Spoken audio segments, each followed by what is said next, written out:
This is Judith Leyster, a 17th century Dutch master.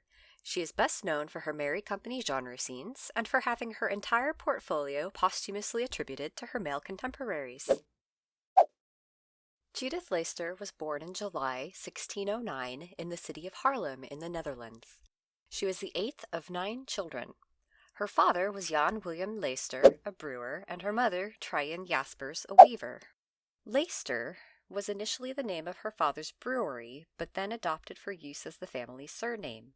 From what I understand, Leyster is an antiquated Dutch word that translates to lodestar or leading star, which was a common term for the North Star in the 17th century. As an adult, Leyster would incorporate a star into her distinctive monogram, which she used to sign her works. Normally, in the 17th century, women were only taught to paint if they had a father or other male family member who painted. As painting was not her father's trade, modern historians aren't quite sure where she learned. It is thought that she studied with Frans de Grebber, a prominent Haarlem artist who ran a large workshop in the city. Leyster's family moved from Haarlem to Utrecht in the 1620s when she was a teenager. It's likely she was exposed to the style of the Utrecht Caravaggisti, Dutch artists strongly influenced by the work of Caravaggio, hence the name. Some of Leyster's paintings do employ the distinctive chiaroscuro technique, the sharp contrast of light and shadow popularized by Caravaggio. Leyster's first signed and dated work is from 1629, but she was painting well before that. This Copy of a Lute Player by Frans Hals is attributed to Leyster and is dated as no later than 1624, which would mean she painted this when she was 14 or 15 years old. Her first signed and dated work, The Serenade, is from 1629, the year she turned 20, and features a similar subject and composition. She was back in Haarlem by 1633 when she joined the Haarlem Guild of St. Luke. It's thought that this self-portrait was Leyster's presentation piece for entry into the guild. It was unusual for its time, as Leyster depicted herself in a relaxed, casual pose during a period in history when it was still the norm for self-portraits to appear very stiff and formal. The composition of this portrait is both interesting and silly. Leyster has painted herself in velvet, lace, and a wide, stiff collar, none of which would be practical while painting. Her wardrobe here, as is common with self-portraits across the centuries, is meant to reflect her socioeconomic status rather than accurately present her work clothes. She creates mirrored diagonals with her torso and the edge of her canvas. Her gaze is direct, and her body is turning to follow her gaze, as if to welcome the viewer to join her. Her smiling lips are parted, as if she is about to speak, and mirror the grin of her painted musician. Her pose is probably a callback to fellow Dutch artist Frans Hals, whose signature portrait pose was to paint his subjects leaning over the back of a chair. Leyster's paintbrush is held nearly parallel with the violinist's bow, which she may be using to suggest a parallel connection to the art of painting and the art of music making. The paintbrush and the bow create another diagonal, this one converging on the artist's face. Also, her brush is pointed rather cheekily at the painted musician's crotch. As a presentation piece, this portrait shows off her skill as both a portraitist and as a painter of the merry company, a popular genre in the Netherlands in the 17th century, and the genre for which Leyster is best known. A merry company genre scene is defined by its subjects, usually 2 to 3 people drinking or making music together, and sometimes both. About 2 years after joining the Guild of St. Luke, Leyster had taken on 3 male apprentices.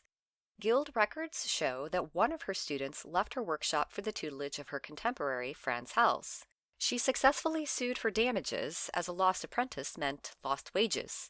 The wayward apprentice's mother paid Leyster 4 guilders in damages, which was only half of what she asked for, and Hals settled his part of the suit by paying 3 guilders rather than return the apprentice. And then, Leyster was fined by the guild for failing to register said apprentice in the first place. The whole situation reads as one big comedy of errors, but it also speaks to Leyster's pride and ambition. At the time, she was a 26-year-old woman demanding recompense from a very well-known artist with an established and successful career. That she wasn't able to gain everything she asked for isn't particularly surprising, but her partial success is still notable. Historians are uncertain whether or not Leyster studied with Frans Hals, but it is very clear she drew a lot of inspiration from his work.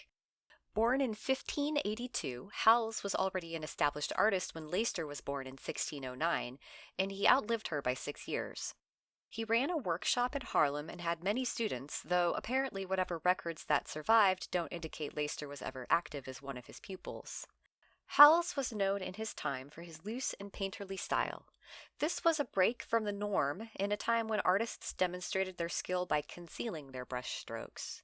Leyster also used this approach. Her style and skills were clearly on the same level as Howells, as a number of her works were posthumously attributed to him in the decades after both their deaths.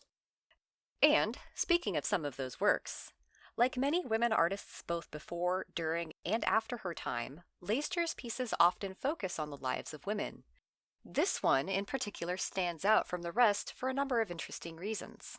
Leyster painted this work, titled The Proposition, in 1631, the year she turned 22. This is an unusual scene for a painting with that title. Normally, such genre paintings feature a man and woman depicted in similarly bawdy attitudes, with provocative costumes and suggestive facial expressions.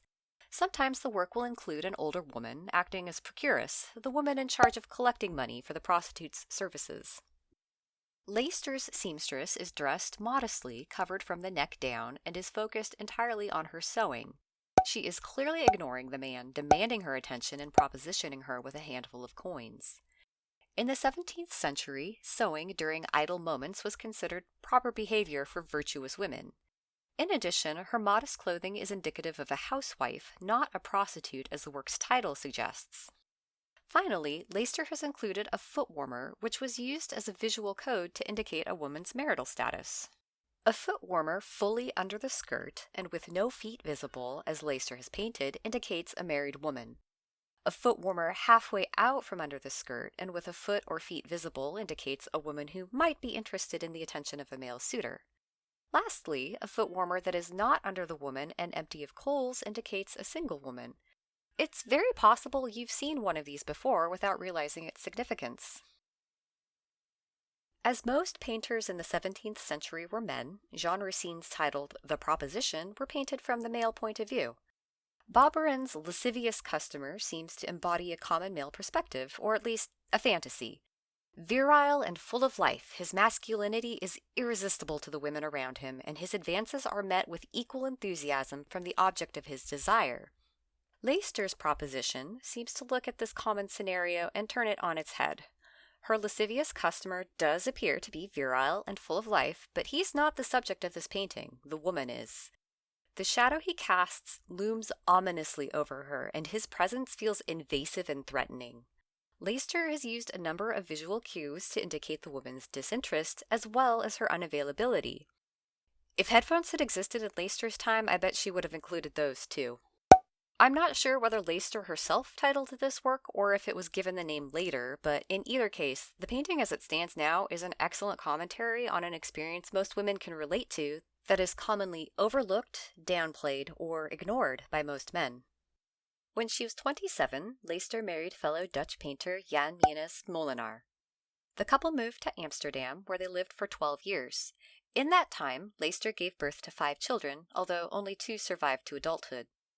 She and her husband made a comfortable living painting together while in Amsterdam. In 1648, they moved their family to Heemstede in North Holland. It's thought that Leyster stopped painting around this time, as paintings dated after this year are scarce. It is possible, however, that she did continue painting, and her works from this time period have either been lost or misattributed. Leyster died at the beginning of February in 1660 at the age of 50. Her funeral was recorded on February 10th at the church in Heemstede. Judith Leyster was, by all accounts, fairly well known during her lifetime and got along with her contemporaries. It's frustrating, although not surprising, that she was basically forgotten after her death in 1660, and the paintings she left behind were either filed away as unknown or misattributed, most commonly to her husband or to Frans Hals. One very saucy little number, sometimes called the Carousing Couple, sometimes called the Jolly Companions, caused a pretty big shake-up in the art world of 1893 when Leyster's distinctive monogram was discovered under a forged signature of Frans Hals. Whether Hals forged his own signature or it was placed there by someone else is unknown. The painting was acquired by Werthemer, an art dealer in London. Its authenticity as a genuine house was sworn to. The distinctive loose brushwork and composition could belong to no other. Wertheimer sold the painting to an English firm for £4,500. If that seems like a big number for the 1890s, that's because it is. £4,500 is the equivalent of £739,816 today in 2023. The current exchange rate at the time of this recording is $915,233 US. The unnamed English firm, in turn, sold this painting to a Baron Schlichting, who brought it to the Louvre in Paris. Leister's signature was finally discovered under Hals during the painting's stay in the Louvre in 1893. Baron Schlichting sued the English firm for damages. The English firm, in turn, attempted to get a refund from Wertheimer. Everyone was upset that the painting was not actually painted by Frans Hals, and no one seemed to care that a heretofore unknown artist whose skills matched Hals had been discovered. By signing her name to the majority of her works, Leyster saved herself from complete erasure out of the art history canon. She had a bit of a rough time in the 300 years between her death and the new interest in women artists in the 1970s, but things are looking up for her legacy at last. It will probably be impossible to ever calculate her influence on artistic style and expression after her death. So many of her works were unattributed for so long or misattributed to her husband or to Frans Hals that when artists quote Molenaar or Hals as influences on their style, they could just as easily have been drawing inspiration from Leyster as well. I am still not super worried about color matching to my digital references, but I do wish I had used a warmer underpainting for this. The cool blue made it very difficult to warm up Leyster's complexion. If I were going to paint it again, I'd switch to a cerulean or maybe a phthalo and some flavor of cadmium yellow instead of the Prussian blue and lemon yellow I used. Color pains aside, I'm really happy with how this turned out. I realize I say that every time, but so far it's been true every time. This one is easily the best face I've rendered so far, and I feel like I've struggled with it a lot less than I have with other faces previously. I'll admit, the very first time I saw this self-portrait, I thought it looked extremely silly. Leyster's very round and somewhat stylized face atop her equally round and extremely impractical collar just struck me as funny. But the more time I spent with this painting, the more I came to appreciate it. I especially love her expression. There's such an appealing blend of mischief and confidence in her features. If I could hop in a time machine and meet any of the women I've painted so far, Leyster would be my first choice. Thank you for joining me on this peek into the life and legacy of Dutch master Judith Leyster. As always, I'll have another video up in a couple weeks. Next time, I'm going back to 16th century Italy to talk about Sfonzaba and Guassola. I hope to see you then.